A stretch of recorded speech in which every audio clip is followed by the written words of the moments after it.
Thought you would enjoy watching pelicans for a few minutes in their natural habitat on Yaquina Bay, Newport, Oregon.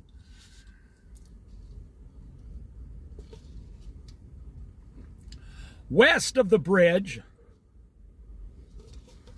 about 3/4 of a mile east of the ocean. Do a little bird watching here.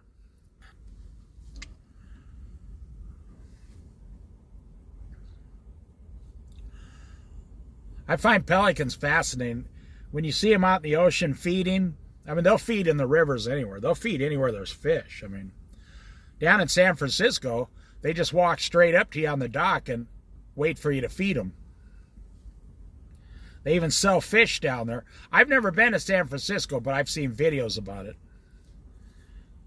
One place I've never gone to is San Francisco. I'd like to go down and see the Golden Gate Bridge. But all the pelicans go up and down like a roller coaster, all in the same formation. And when the wave comes up, it brings some fish up, and they gulp the fish as they go down, and then they fly back up. And they're just not even barely moving their wings at all when they're doing this. It's so fascinating. There goes another black duck there. A garment, or what it's called, something like that. I'm not an expert. Pelicans are way bigger than you think. They might look small out here, but they're like 3.5, 4 foot tall. They got these huge wingspans. They're so big, even an eagle really can't get a pelican. No, they're too big. That's how they stay protected. Their size is just too big, really, for most predators.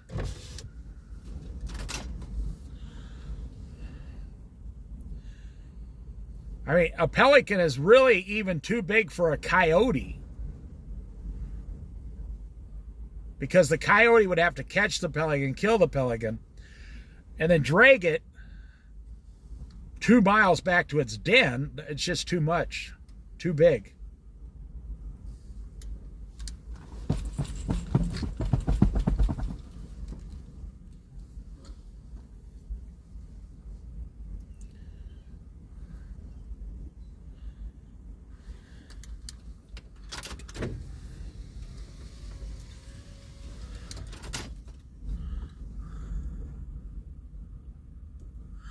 That's about the most I can zoom in there.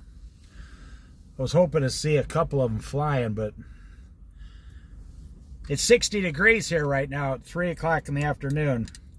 But it's really windy, as you can see on the water. The wind is whipping, so they're taking a break, and it looks like it's high tide or tide's going out. Like high tide going down to low tide.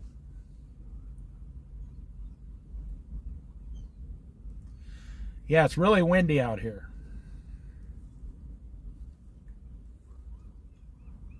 There, you got one flying right there.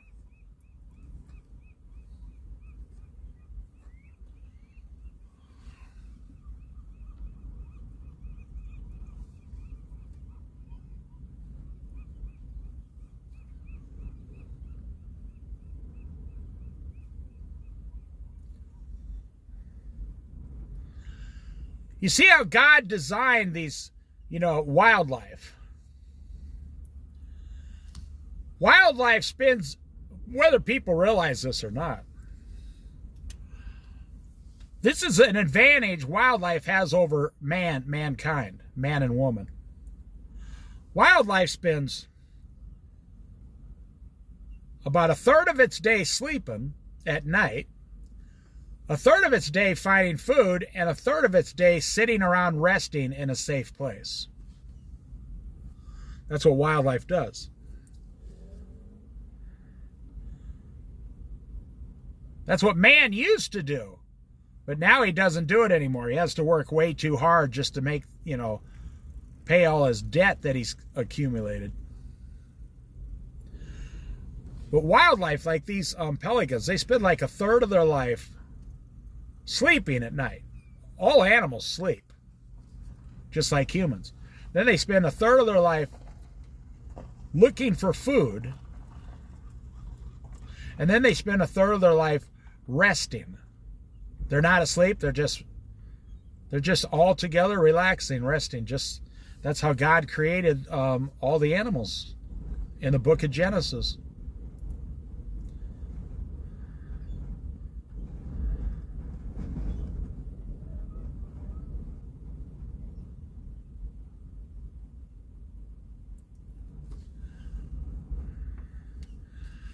Now, of course, they don't live 100 years, no, like 70 years like man. That's the advantage man has. He gets to live 70 years. But what good is it if you're going to work for 50 years?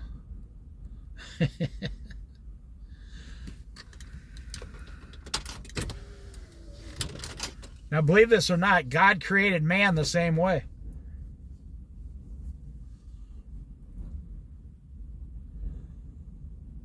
It should never take over a third of our life to get food, clothing, shelter.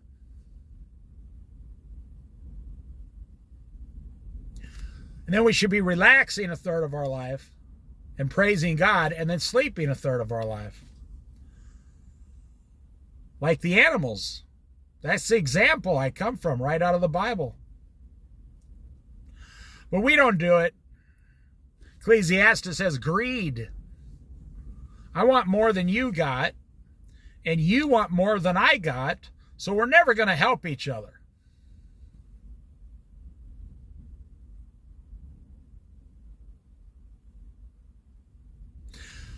My buddy used to have a drinking song he sang when we were 20 years old. He'd say, ashes to ashes, dust to dust. Oh, no, that was another one. Never mind. He'd say, here's to you. He'd hold his beer up in the air and say, here comes a pelican flying straight down. Look at that. Look at how graceful that is right there. Look at how beautiful that is. Look at that. They could just stop on a dime. Even the Air Force can't do that. He'd say, here's to you, here's to me. If ever we should disagree, screw you, here's to me. And boy, that's what we see in today's society. If you disagree with me in any way, shape, or form, the person's going to flip out and never speak to you again.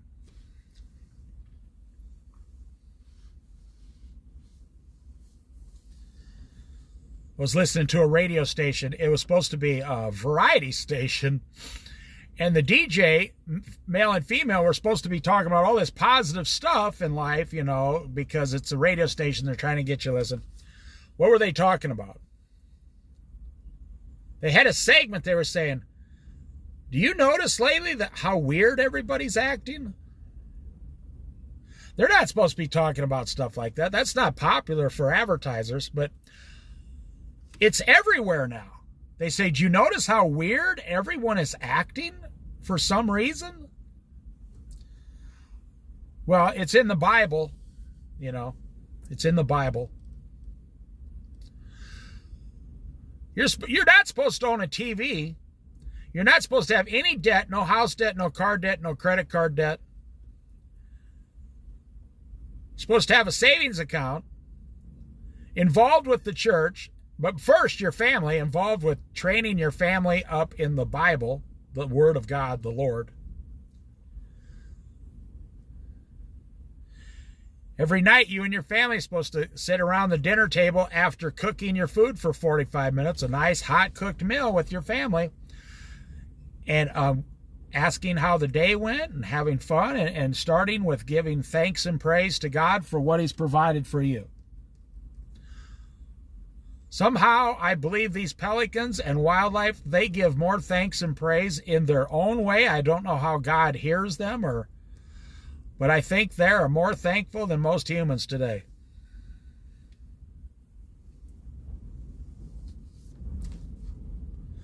And it is fascinating to me. And it all comes from money. You see, that's the difference between wildlife. They don't need money to survive. I thought there was a saying in the Bible, some king said, oh, if I could eat the grass and if I could eat what the animals do. Well, I know the prodigal son said that, but if I could eat the grass and eat what the animals do, I could just be happy and live. There goes another pelican. But our stomachs weren't designed that way.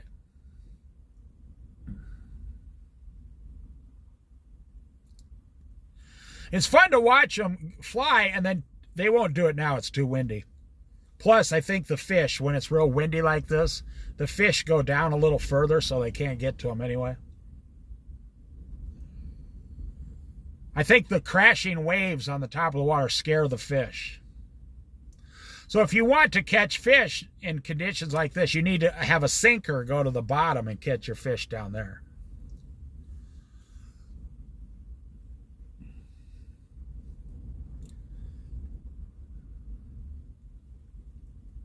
We were designed to praise God like the animals, but we don't do it. The minute you go down to the bank and you borrow several $100,000 at 4% interest, 5 or 6% interest, you just signed about your whole life away. You say, no, I only signed a 25-year loan. No, you're going to get a second mortgage later, so it's going to be 30 years. Oh, yeah. But that's 30 years of work. That's not 30 years of sleeping and relaxation. That's 30 years of work.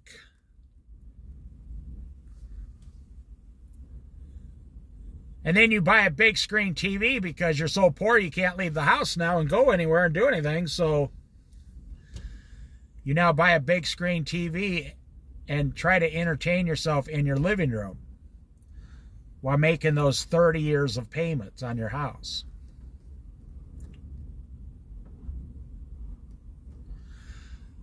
And God is showing us here the difference between the animals.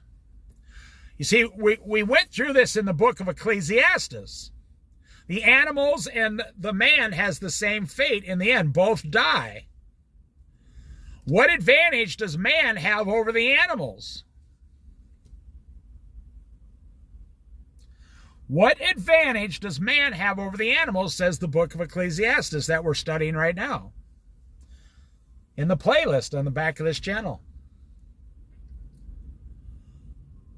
Because if the animals sleep a third of the day and rest a third of the day, and they just spend a third of their time getting food and then they're done,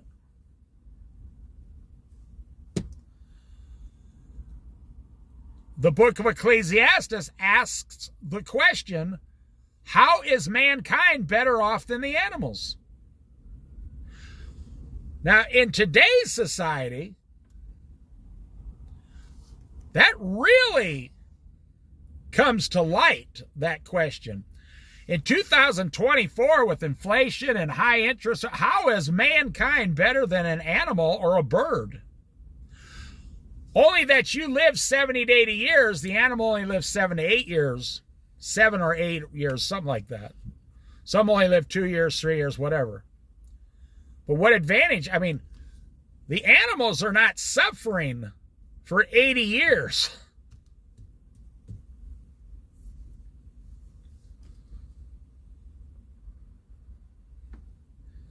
So it's a good question. I might put this in the Bible study for Ecclesiastes. What advantage does man have over the animals?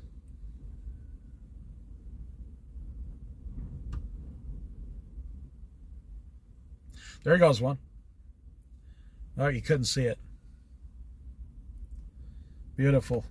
So beautiful. Well, I'm going to end in a couple minutes here.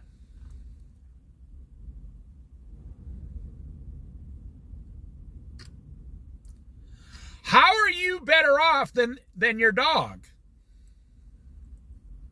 You know, I saw this cartoon once where the human is picking up the dog poop and putting it in a little doggy poop bag. And the dog is smiling. In the cartoon, they gave the dog a smiley face. And the aliens were up in space looking at the human picking up the dog poop. And they said, oh, okay, that's what we got wrong. The dogs are in charge, not the humans. That made me laugh. Oh, that makes sense now. The dogs are in charge. When we go down to Earth, we have to talk to the dogs and see what's going on. The humans are stupid. It's the dogs are the smart ones. Because if the humans are picking up the dog's poop, then the dogs must be in charge. Like during the times of Egypt, the slaves would take the human waste away.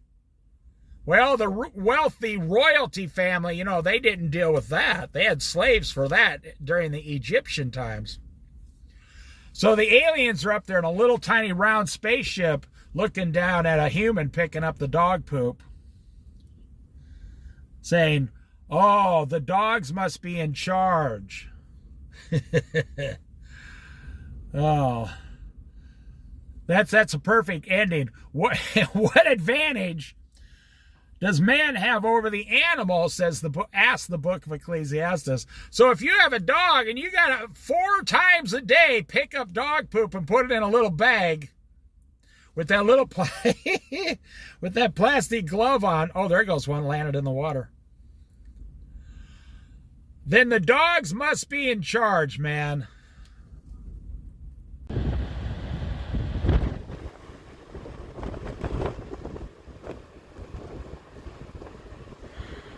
There goes a pelican flying right there in front of us.